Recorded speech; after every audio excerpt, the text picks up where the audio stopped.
Oke, selamat datang dalam channel saya IMSC Study Room. Bersama saya Imade Sumartajaya.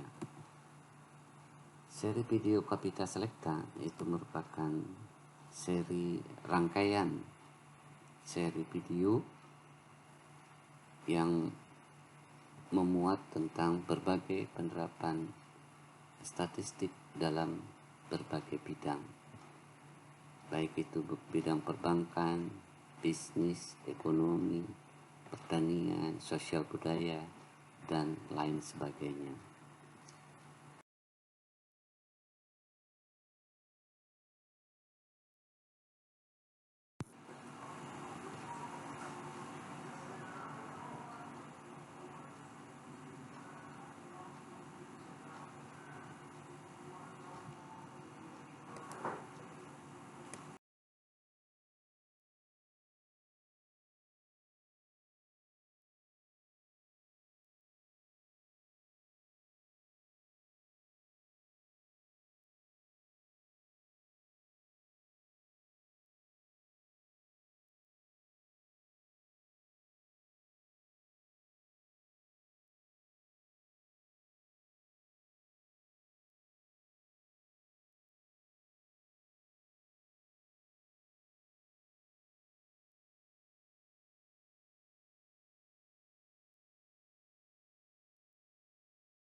Assalamualaikum warahmatullahi wabarakatuh.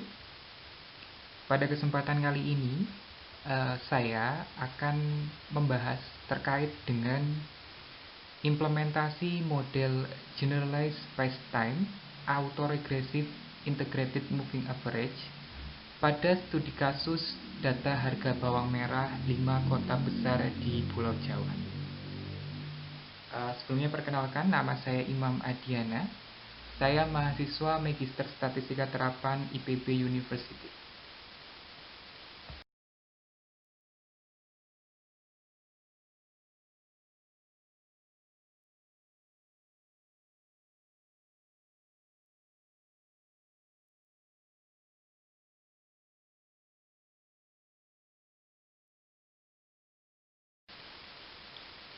Berikut disajikan outline untuk materi kali ini, di mana pada bagian pertama disajikan pendahuluan yang berisi latar belakang masalah, kemudian ada rumusan masalah dan tujuan pembahasan. Selanjutnya pada bagian kedua, kita akan masuk ke pembahasan. Di situ tercakup dari sumber data penelitian, metodologi penelitian, metode analisis data, serta interpretasi hasil penelitian. Selanjutnya di bagian ketiga, penutup, berisi kesimpulan dan saran. Dan bagian keempat atau bagian terakhir berisi daftar pustaka serta sumber referensi.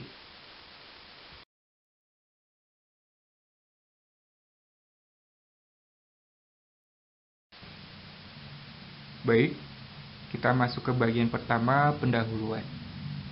Latar belakang penelitian.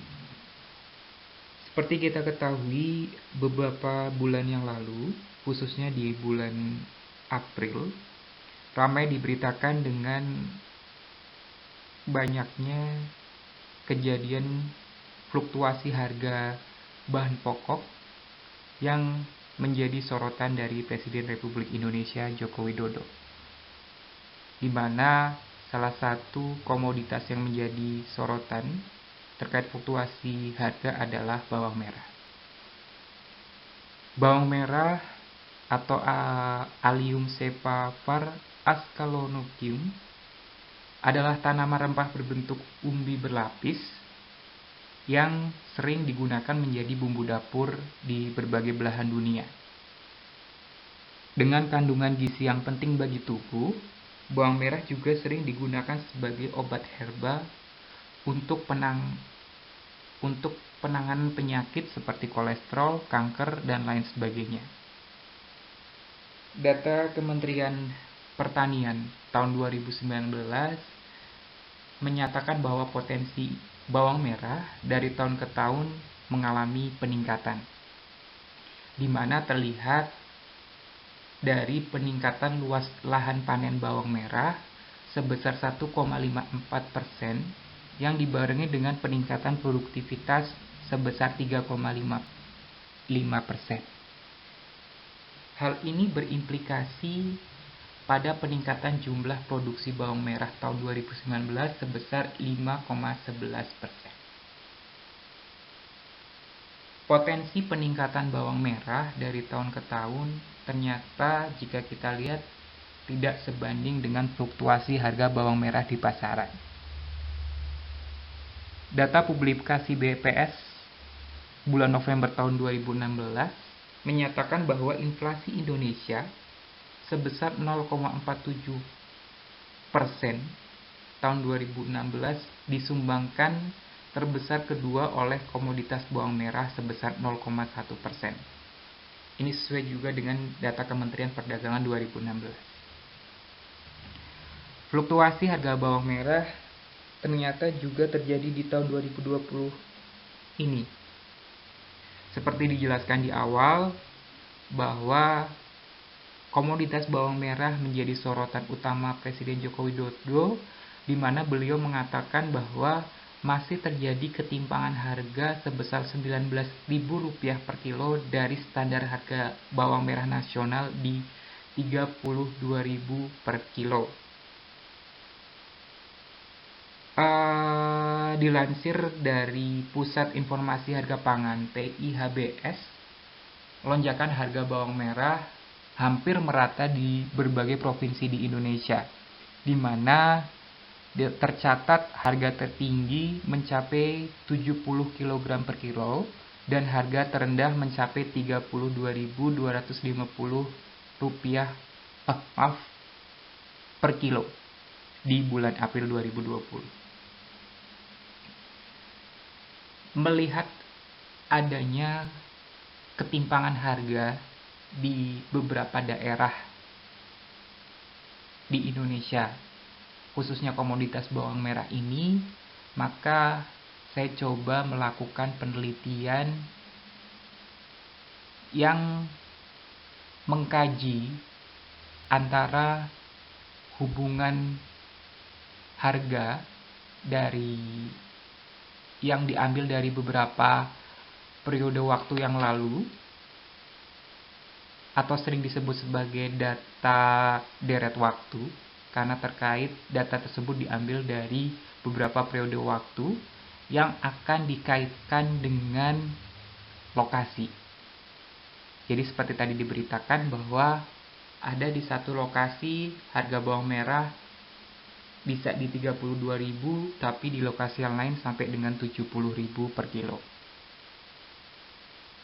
Dalam hal ini, metode statistika yang sering digunakan dalam pengkajian data spacetime adalah metode Diess-Tarima atau Generalized Spacetime Autoregressive Integrated Moving Average.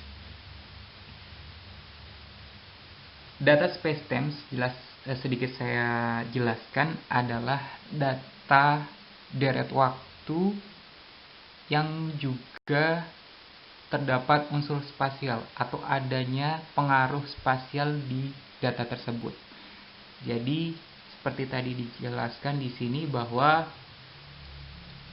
data harga bawang merah di provinsi A bisa jadi dipengaruhi atau adanya pengaruh dari data harga bawang merah di provinsi B.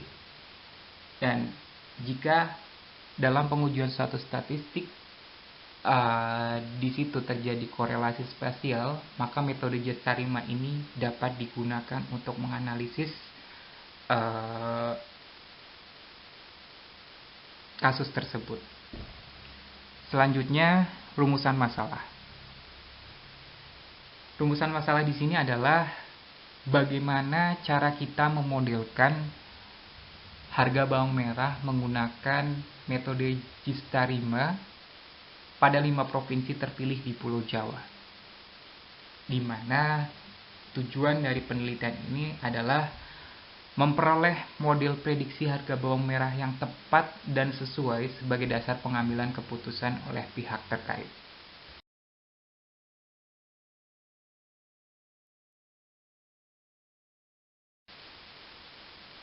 Selanjutnya kita masuk ke bagian kedua pembahasan. Sumber data penelitian. Data penelitian ini diambil dari publikasi online BPS Republik Indonesia terkait perkembangan mingguan harga eceran beberapa bahan pokok di ibu kota provinsi seluruh Indonesia dengan komoditas utama bawang merah periode tahun 2016 bulan Januari sampai 2019 bulan Desember. Selanjutnya untuk metodologi penelitian, pertama kategori data. Kategori data di sini adalah data sekunder karena data ini bersumber dari pihak kedua. Dalam hal ini saya mengambil data ini dari BPS. Jadi ini merupakan kategori data sekunder. Selanjutnya untuk jenis data. Data ini merupakan data space time. Seperti sempat disinggung di awal bahwa data space time ini adalah data deret waktu dari beberapa lokasi yang berdekatan dan memiliki hubungan saling ketergantungan menurut Borokova et al. Tahun 2002. Data deret waktu sendiri adalah jenis data yang dikumpulkan berdasarkan urutan waktu dalam suatu rentang waktu tertentu dengan frekuensi pengukuran yang sama atau equidistant, serta pastinya satuannya pun sama. Kemudian variabel yang digunakan di sini ada 5 variabel, yaitu data harga mingguan komoditas bawang merah di Provinsi DKI Jakarta, Jawa Barat, Jawa Tengah, Daerah Istimewa Yogyakarta, dan Jawa Timur.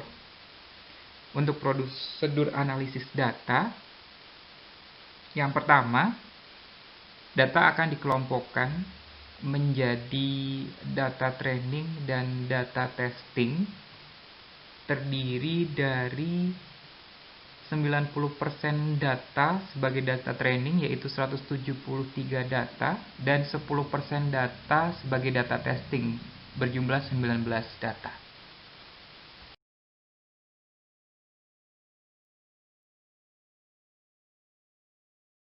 Langkah selanjutnya terkait dengan proses analisis data adalah eksplorasi dan stasionaritas data, di mana di sini akan dilakukan eksplorasi pola data dengan plot dan analisis deskriptif data, kemudian mencari nilai korelasi antar lokasi, lalu diuji stasionaritas. Jadi nanti jika belum stasioner akan dilakukan beberapa treatment, baik stasioner dalam nilai tengah maupun nilai stasioner dalam variance. Selanjutnya adalah penentuan model. Untuk penentuan model di sini akan digunakan bantuan dari plot MACF dan MPACF serta nilai AICC. Lalu akan dihitung dengan bobot. Bobot yang digunakan ada 3, ada contiguity, inverse jarak, dan seragam. Kemudian dilakukan pendugaan parameter model Gestarima dengan metode kuadrat terkecil. Dan selanjutnya dilakukan uji asumsi sisaan, di mana uji asumsi sisaan dalam model data space time disyaratkan memenuhi asumsi white noise. Selanjutnya yang terakhir dilakukan validasi model, yaitu penentuan model terbaik dengan nilai RMSE dan MAPE.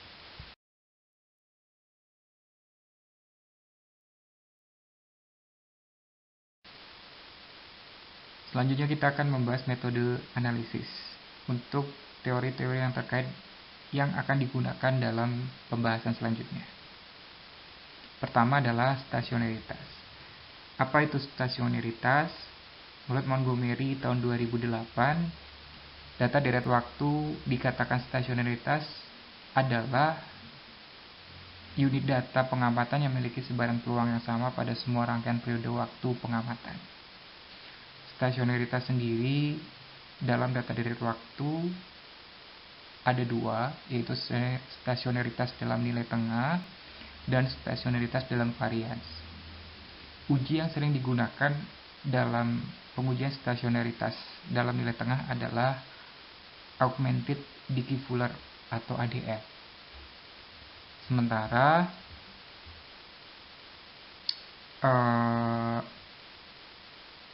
data deret waktu dikatakan stasioner jika pola data konstan atau uji ADF memiliki nilai yang lebih besar dari nilai kritis McKinnon.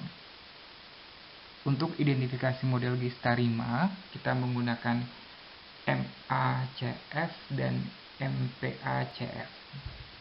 Matrix Autocorrelation Function atau MACF adalah suatu matriks korelasi silang vektor series ke I dan ke J pada leka dengan persamaan yang bisa dilihat di layar. Kemudian untuk persamaan dari MPACF atau matriks partial autocorrelation function juga bisa dilihat di slide.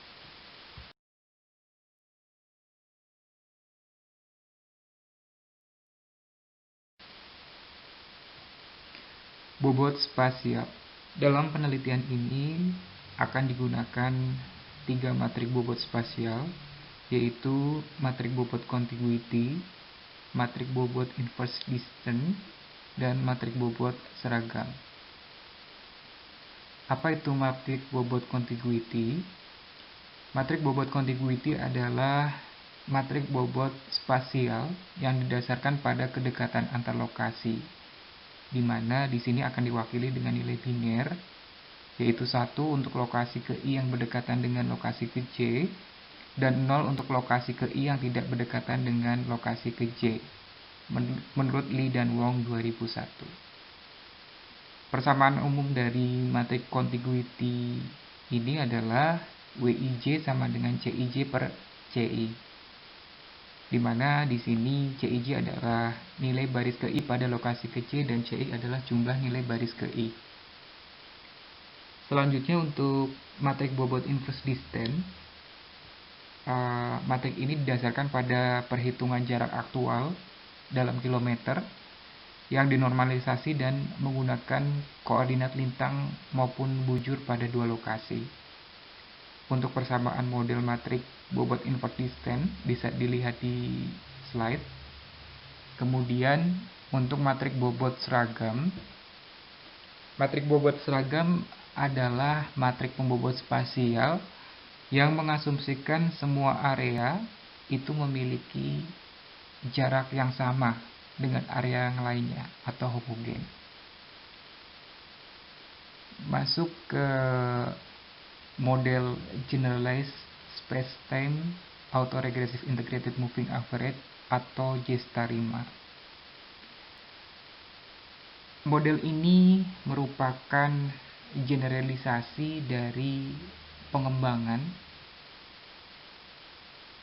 model spacetime autoregressive integrated moving average atau STARIMA, di mana model STARIMA sendiri mengasumsikan semua area penelitian adalah homogen, jadi sama semua area. Untuk model J*5 sendiri, asumsinya adalah setiap area itu memiliki fleksibilitas atau heterogen gitu. Jadi area satu dan yang lainnya itu heterogen.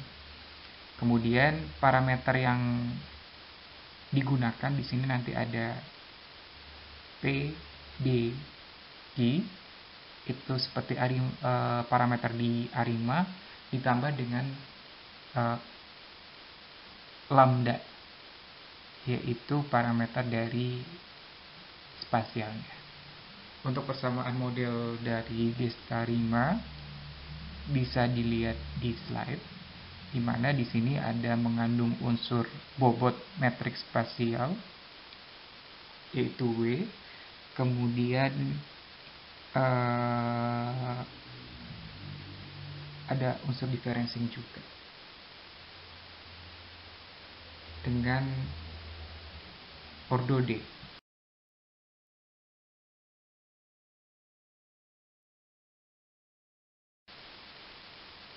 Pengujian asumsi sisaan model. Pertama, di sini akan digunakan white test. White test adalah tes yang digunakan untuk menguji heteroskaidastisitas dalam distribusi sisaan model melalui proses regresi kuadrat sisaan pada semua regresor berbeda. Statistik uji yang digunakan adalah Lagrange multiplier dengan pendekatan chi-square dan hipotesis nol adalah homoskaidastisitas. Ini menurut Richard William tahun 2020. Selanjutnya ada uji Bruce-Goodway test. Uji Bruce-Goodway ini digunakan untuk menguji autokorelasi melalui pendekatan tes likelihood dua sisi dalam model dinamis dengan hipotesis nol adalah rho sama dengan 0. Statistik ujinya adalah banyaknya data dikurangi dengan jumlah parameter dikali R² yang terdistribusi secara asintotik sebagai chi-square dengan derajat bebas 1. Selanjutnya untuk uji normalitas digunakan Shapiro-Wilk test, di mana hipotesis komposit yang digunakan adalah sisaan model mengikuti IID atau bebas dan terdistribusi secara identik dengan rataan mu dan varian sigma kuadrat mengikuti distribusi normal. Untuk ukuran kebaikan model yang digunakan ada AICC dan MAPE. AICC sendiri adalah dugaan maksimum likelihood dari parameter yang berbanding terbalik dengan banyaknya observasi dan banyaknya peubah respon per lokasi. AICC atau Aggregate Information Corrected Criterion memiliki persamaan yang bisa dilihat di slide.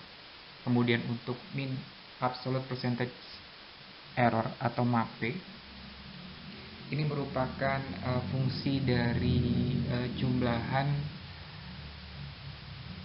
error yang dibagi dengan banyaknya data, kemudian dibagi jumlah data dan dikalikan 100%. Selain dua ukuran kebaikan ini, ada satu ukuran kebaikan yang digunakan dalam penelitian itu. Ini adalah RMSE atau root mean square error. Ini merupakan akar kuadrat dari rataan, dari rataan sisaan. Sedikit saya jelaskan terkait pengujian asumsi homoskaidastisitas. Selain digunakan white test, juga bisa digunakan uji Arch, di mana uji Arch ini akan melihat ada tidaknya homoskaidastisitas berdasarkan nilai lag. Jika diketahui ada nilai lag dengan nilai p-value yang kurang dari alpha atau 0,05 atau tidak signifikan, maka dapat dideteksi bahwa data tersebut mengandung unsur heteroskaidastisitas.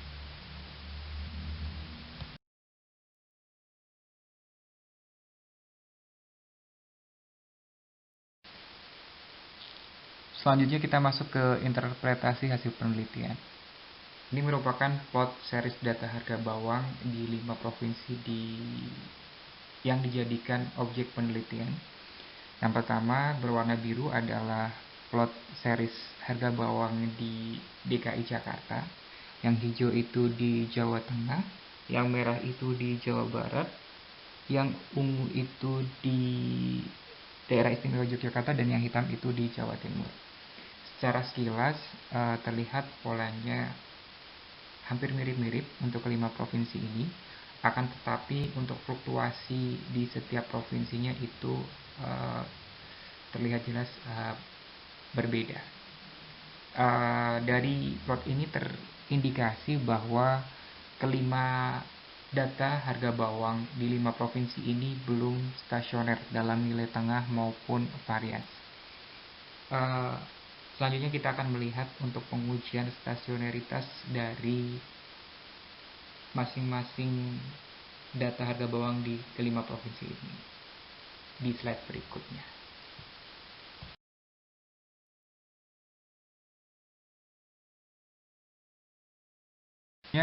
Kita masuk ke deskriptif data.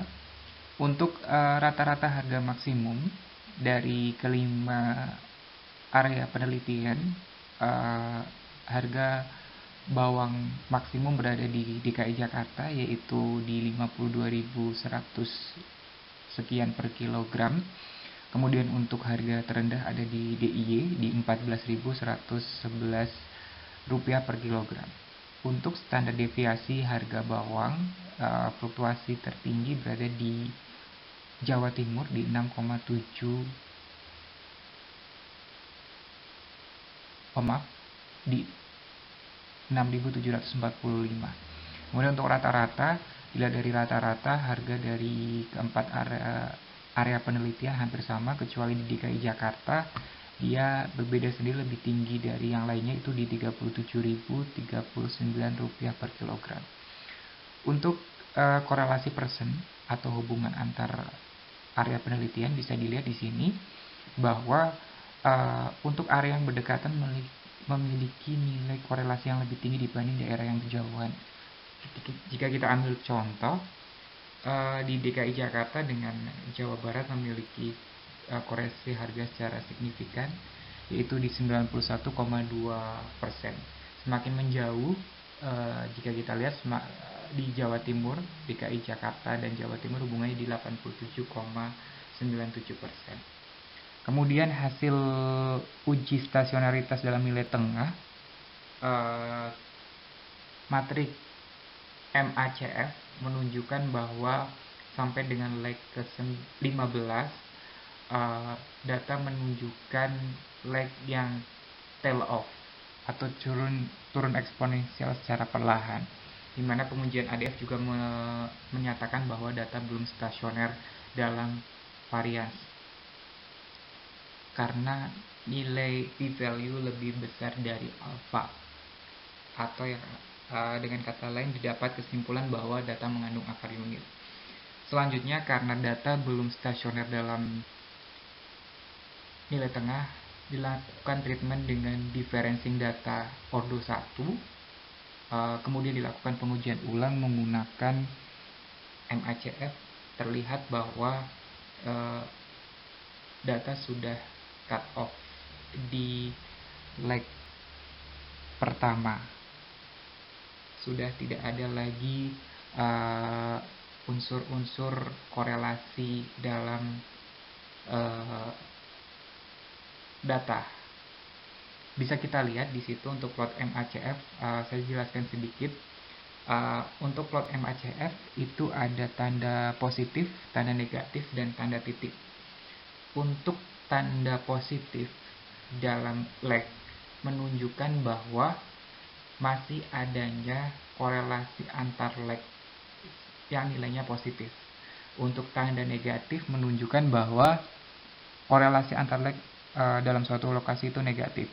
Dan untuk tanda titik adalah tidak ada korelasi antar leg di suatu area penelitian.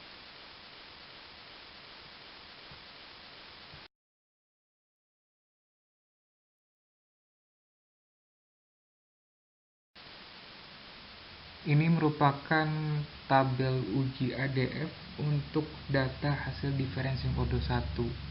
Jika kita lihat untuk kelima area, nilai probability testnya sudah kurang dari bernilai 0,0001 atau kurang dari alpha, sehingga dapat disimpulkan bahwa data sudah stasioner dalam nilai tengah. Selanjutnya, untuk pengujian stasionaritas dalam varians digunakan uji efek Arch dari data harga bawang. Seperti diketahui bahwa sebelumnya telah dilakukan uji efek AD dan ternyata data belum stasioner dalam varians. Kemudian data ditreatment untuk dilakukan transformasi logaritma sehingga diperolehlah data transformasi logaritma. Setelah dilakukan pengujian, ternyata dari 5 variabel yang digunakan dengan tingkat signifikansi 0,01 didapat kesimpulan bahwa Provinsi Jawa Barat, Daerah Istimewa Yogyakarta, dan Jawa Timur dapat digunakan dalam pemodelan dengan menggunakan model Gestarima. Seperti dijelaskan di atas bahwa model Gestarima ini mengasumsikan stasioneritas. Ketika data tidak stasioneritas dan telah dilakukan treatment, maka variabel tersebut kurang cocok untuk dimodelkan menggunakan model Gestarima. Di sini diambil kesimpulan kita dari 5 variabel penelitian yang digunakan, dipilihlah 3 variabel yang digunakan karena sudah memenuhi asumsi stasioneritas dalam varians, yaitu Jawa Barat, Daerah Istimewa Yogyakarta, dan Jawa Timur.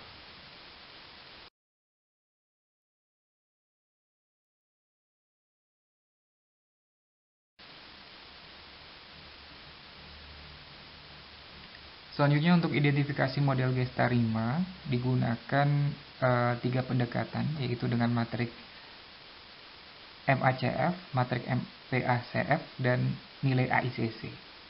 Secara visual yang biasa digunakan menggunakan MACF dan MPACF. Akan tetapi secara perhitungan untuk model yang lebih pasti digunakan nilai AICC, yaitu melihat ordo R dan MA berdasarkan nilai AICC terkecil. Dari tabel AICC pada slide terlihat bahwa nilai AICC terkecil ada pada model AR dengan ordo 1 dan MA dengan ordo 2 dengan nilai AICC di min 37.54524, sehingga diperolehlah model Gestarima AR1, kemudian ada differencing 1, kemudian MA2, dan dipilihlah ordo spasial lambda sama dengan 1. Sedikit informasi bahwa dengan model yang ordonya lebih tinggi, baik ordo spasial maupun ordo MA maupun AR, maka akan didapatkan pembentukan model yang lebih rumit dibandingkan dengan ordo yang lebih kecil, sehingga yang sering digunakan di sini dalam penelitian adalah ordo spasialnya sama dengan 1. Terlepas dari nanti ordo dari arimanya, AR dan MA-nya sesuai dengan perhitungan berdasarkan perilaku dari data. Di sini didapatkan AR dan MA-nya adalah masing-masing 1 dan 2. Untuk persamaan model Gestarima R1, I1, dan MA2 dengan lambda sama dengan 1 bisa dilihat di slide dari model awal yang dijabarkan ke dalam model dengan matrik pembobot.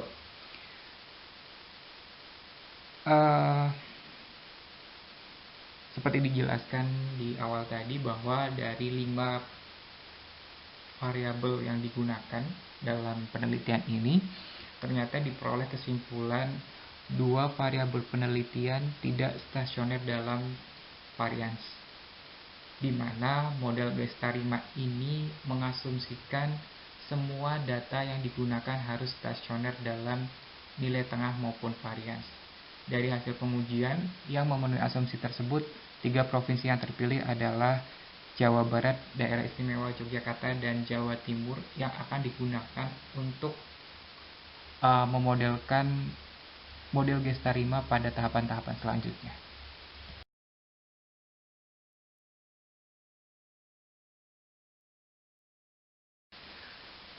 Baik, untuk selanjutnya kita akan masuk ke materi pembobot spasial. Seperti dijelaskan di depan, bahwa dalam penelitian ini digunakan 3 materi pembobot spasial, yaitu materi bobot contiguity, materi bobot inverse distance, dan materi bobot seragam. Yang pertama, materi bobot contiguity.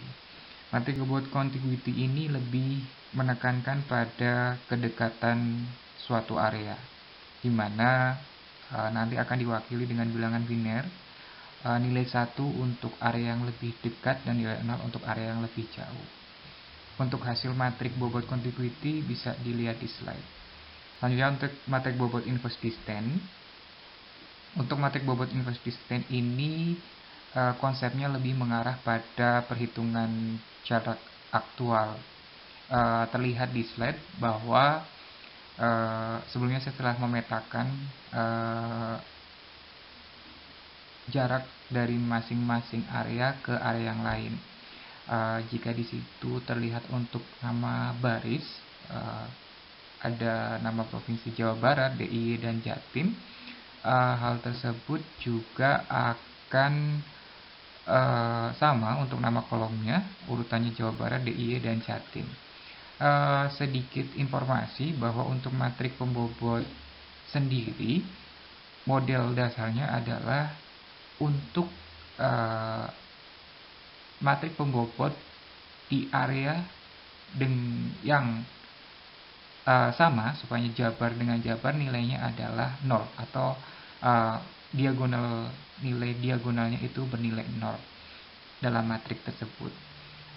Kembali ke matrik jaraknya, saya ilustrasikan untuk area Jawa Barat. Area Jawa Barat, baris pertama dengan kolom pertama dengan Jawa Barat nilainya adalah 0. Kemudian untuk jarak Jawa Barat ke DIY adalah 559,6 km. Untuk jarak Jawa Barat ke Jawa Timur adalah 779 km. Sehingga diperolehlah perhitungan metrik inverse distance seperti tertera di slide. Kemudian jika peneliti tidak memperoleh data jarak aktual, maka dapat digunakan pendekatan dengan data koordinat dari garis lintang maupun garis bujur, longitude dan latitude, di mana dari data tersebut nanti dapat digunakan perhitungan rumus jarak Euclidean yang nanti akan dikalkulasi untuk melakukan perhitungan matrik bobot inverse distance. Yang ketiga yaitu matrik bobot seragam. Dalam matrik bobot seragam ini mengasumsikan bahwa semua area, setiap area memiliki jarak yang sama sehingga diberi nilai bobot yang sama. Kemudian untuk pendugaan parameter model gestarima terlihat bahwa di setiap model itu akan terdapat 6 parameter model. Kita ambil contoh yang pertama, model gestarima untuk Jawa Barat dengan 3 pembobot spasial. Ternyata jika dilihat dari banyaknya parameter yang signifikan untuk daerah Jawa Barat, model gestarima yang cocok adalah model gestarima dengan matrik pembobot inverse distance maupun seragam. Berbeda halnya dengan daerah istimewa Yogyakarta, untuk matrik pembobot yang sesuai berdasarkan banyaknya parameter yang signifikan, maka model gestarima di DIY lebih cocok menggunakan inverse distance. Selanjutnya untuk Jawa Timur, model gestarima yang sesuai jika dilihat dari banyaknya parameter yang signifikan bisa digunakan matrik pembobot contiguity maupun seragam. Akan tetapi hal tersebut juga perlu dilihat dari nilai ukuran kebaikan AICC maupun MSE dari masing-masing area untuk model gestarimanya.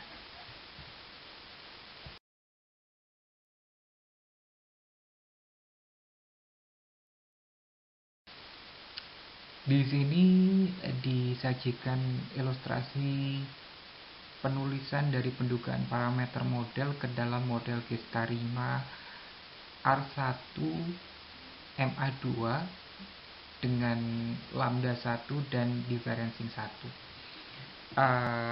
Tertulis di slide yang saya ambil adalah area Jawa Barat dengan matrik pembobot inverse distance. Jadi kalau dalam parameter model diperoleh nilai dari AR1, nilai AR1 itu sebesar nilai 1 terhadap dirinya sendiri itu sebesar 1,46. Kemudian untuk parameter dari AR terhadap daerah di sekitarnya, yaitu ada DIY dan Jawa Timur, itu sebesar 7,22, di mana untuk nilai bobot inverse design-nya yaitu DIY sebesar 0,58, Jawa Timur sebesar 0,42.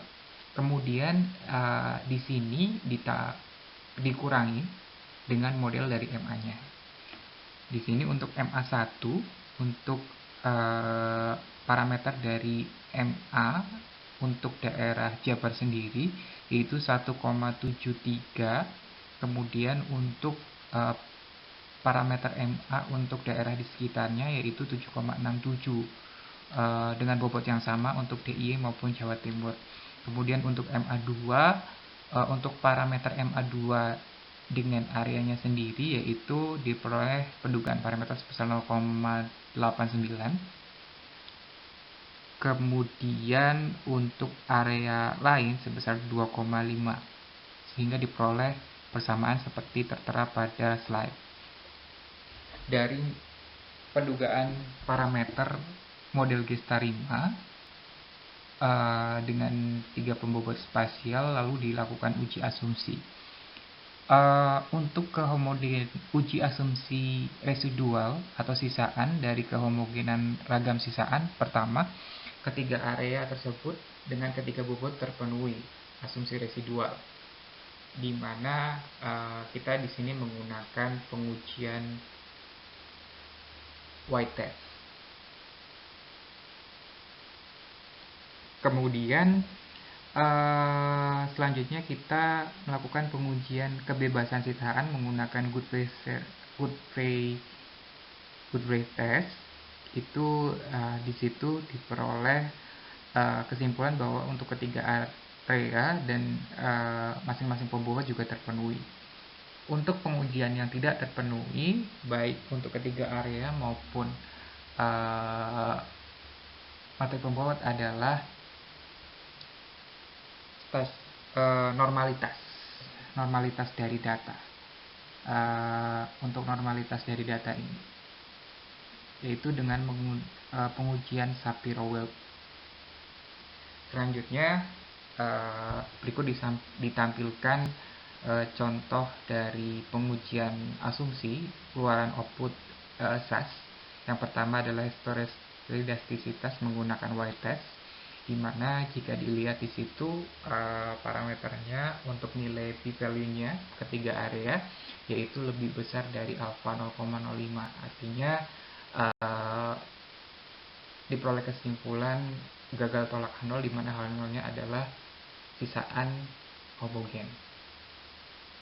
Sedikit informasi di situ maupun di slide selanjutnya, jika ada kita menggunakan Y2, Y4, Y5 itu menunjukkan area. Y2 itu menunjukkan area Jawa Barat, Y4 menunjukkan area DIY, dan Y5 menunjukkan area Jawa Timur. Kemudian untuk Goodfriend testnya yaitu untuk melihat kebebasan sisaannya, ternyata diperoleh nilai dari probabilitasnya itu kurang dari alfa atau tolak dari H0. Nah, artinya residualnya itu bersifat bebas atau terpenuhi untuk asumsi kebebasan dari residual.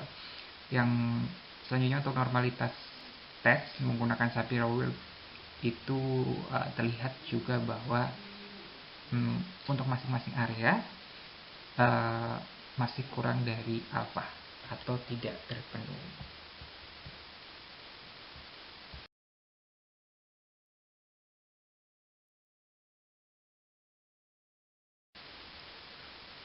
Selanjutnya kita masuk ke validasi model Gestarima. Berikut ditampilkan untuk ukuran kebaikan model Gestarima R1 MA2 lambda 1 dengan differencing 1, yaitu RMSE dan MAPE dari masing-masing area serta rata-rata area. Secara keseluruhan area, untuk nilai RMSE maupun MAPE, nilai terendah itu ada pada model Gestarima dengan bobot contiguity, di mana nilai tertinggi ada di Gestarima dengan bobot inverse distance. Akan tetapi jika kita lihat berdasarkan model per area, untuk area Jawa Barat, ukuran kebaikan model RMSE maupun MAPE memberikan kesimpulan yang sama bahwa nilai ukuran kebaikan model terkecil berada pada model Gestarima dengan bobot contiguity. Selanjutnya untuk area DIY, untuk ukuran kebaikannya juga memberikan kesimpulan yang sama bahwa model Gestarima seragam memberikan nilai ukuran kebaikan terkecil dibandingkan bobot lainnya. Selanjutnya untuk area Jawa Timur, untuk model Gestarima dengan bobot inverse distance memberikan ukuran kebaikan dengan nilai terkecil. Dari pemaparan terkait jumlah parameter yang signifikansi dan ukuran kebaikan model, ternyata di sini belum memperoleh nilai sinkronisasi, dalam artian validasi penentuan model terbaik itu dinilai dari ukuran kebaikan model terkecil dengan parameter signifikasinya terbanyak, atau model memiliki parameter yang signifikan semua, seperti itu. Akan tetapi dalam penelitian ini ternyata setelah digunakan model Gestarima R1 MA2 lambda 1 dan I1, maka diperoleh kesimpulan saya sebagai peneliti memilih untuk area Jawa Barat dipilihlah Gestarima dengan materi pembobot seragam. Jika kita lihat di sini bahwa Jawa Barat seharusnya untuk ukuran kebaikan model digunakan adalah contiguity karena memiliki nilai terkecil. Tetapi jika kita melihat dari nilai persentase signifikansi parameter atau jumlah banyaknya parameter yang signifikan, ternyata inverse distance memberikan parameter yang signifikan lebih banyak dibandingkan daerah yang lain. Akan tetapi inverse distance memberikan ukuran kebaikan model yang lebih tinggi dibandingkan dua yang lainnya, atau paling tinggi dibandingkan dua yang lainnya untuk materi pembobot, sehingga diambil nilai tengahnya, yaitu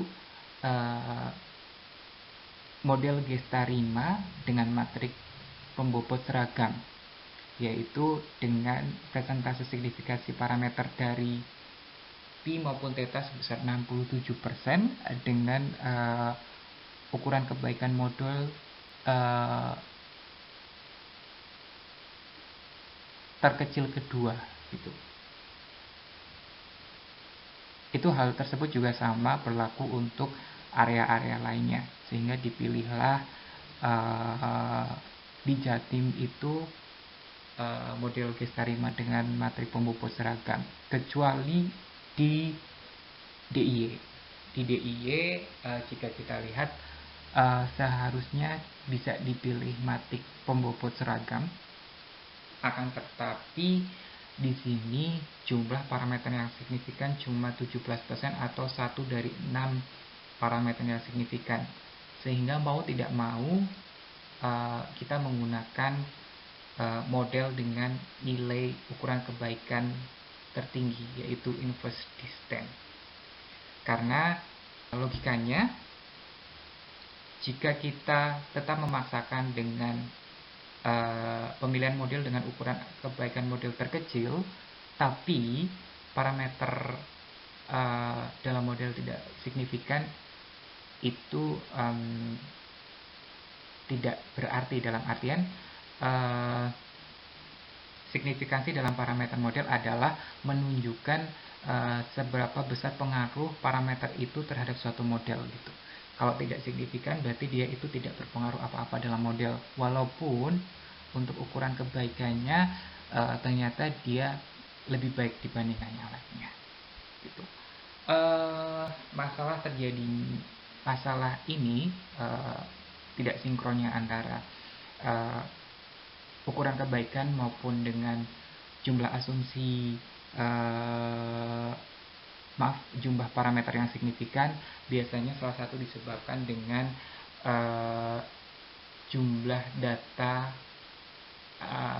penelitian yang digunakan untuk melakukan analisis belum secara menyeluruh mewakili karakteristik dari data.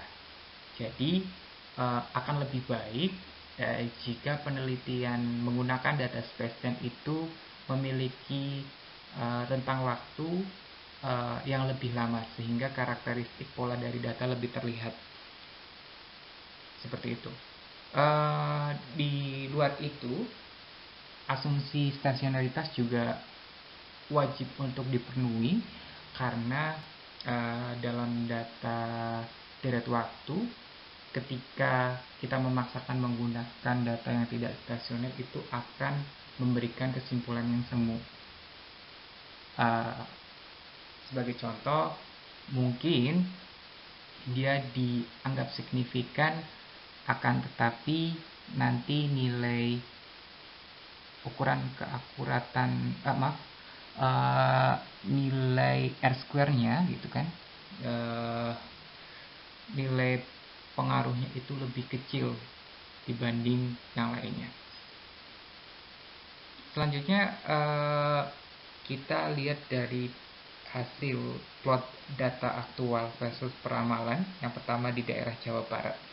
Kita lihat pertama di situ saya memetakan terkait dengan plot data asli, data testing digunakan, yaitu yang berwarna hitam. Kemudian model data peramalan dengan model Gestarima matrik pembobot contiguity yang berwarna merah, matrik pembobot seragam yang berwarna hijau, dan matrik pembobot inconsistent yang berwarna biru. Jika kita lihat, ternyata dalam plot yang lebih mendekati dengan nilai aktual adalah model Gestarima dengan matrik pembobot contiguity untuk area Jawa Barat. Akan tetapi ini belum melihat jumlah dari parameter yang harusnya signifikan dalam model, sehingga tadi dipilihlah untuk model area Jawa Barat, dipilihlah matrik pembobot seragam untuk model Gestarima.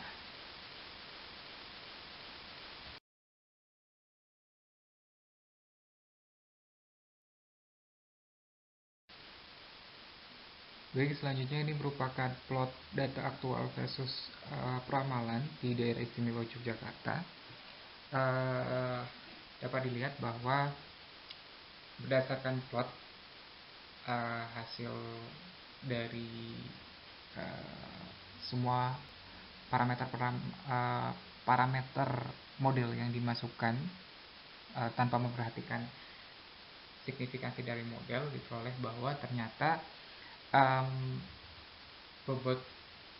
matrik pembobot seragam dan contiguity lebih cocok digunakan dalam model Gestarima. Akan tetapi jika di-compare dengan banyaknya signifikansi parameter dalam model, maka dipilihlah untuk DIY, yaitu matrik pembobot inverse distance dalam model G-Starimanya. Kemudian untuk plot data aktual versus peramalan di Jawa Timur juga sama. Dipilih kesimpulan terakhir, yaitu menggunakan model G-Starima dengan matrik pembobot seragam. Dilihat dari persen signifikansi parameter dan ukuran kebaikan model terkecil. Berdasarkan pembahasan sebelumnya, maka diperoleh model akhir untuk masing-masing area. Yang pertama di Jawa Barat dengan matrik pembobot G-Starima dengan model G-Starima R1 MA2 dengan lambda 1 dan dereferencing 1. Kemudian di DIY itu model G-Starima dengan matrik pembobot inverse distance, dan di Jawa Timur model G-Starima dengan matrik pembobot seragam. Untuk persamaan modelnya bisa terlihat di slide. Sedikit saya jelaskan bahwa di sini jika kita mengambil contoh Jawa Barat, Jawa Barat ini sendiri modelnya dipengaruhi dari time lag waktu AR ordo 1 yang juga dikurangi dengan error dari masing-masing area yang berpengaruh dalam model maupun areanya sendiri berordo 2.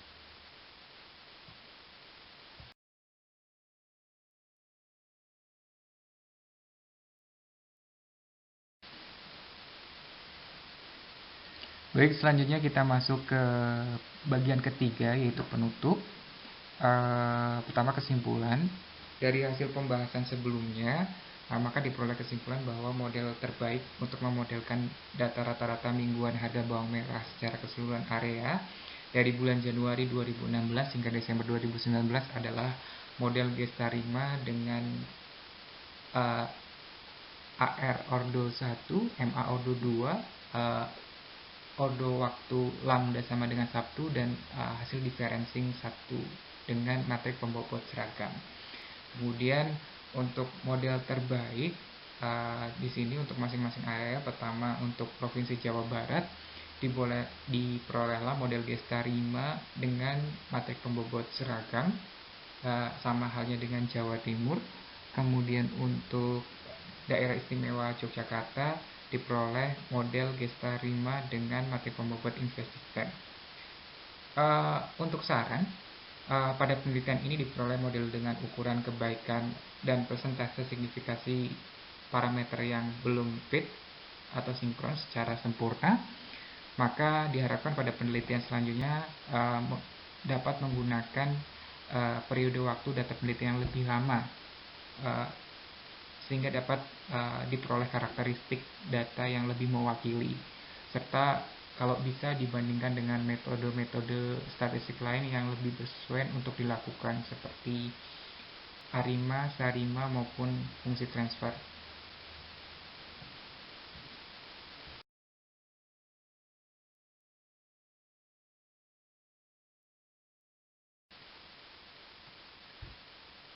Masuk ke bagian terakhir, bagian keempat, yaitu daftar pustaka. Berikut disampaikan beberapa referensi panduan penulisan penelitian ini.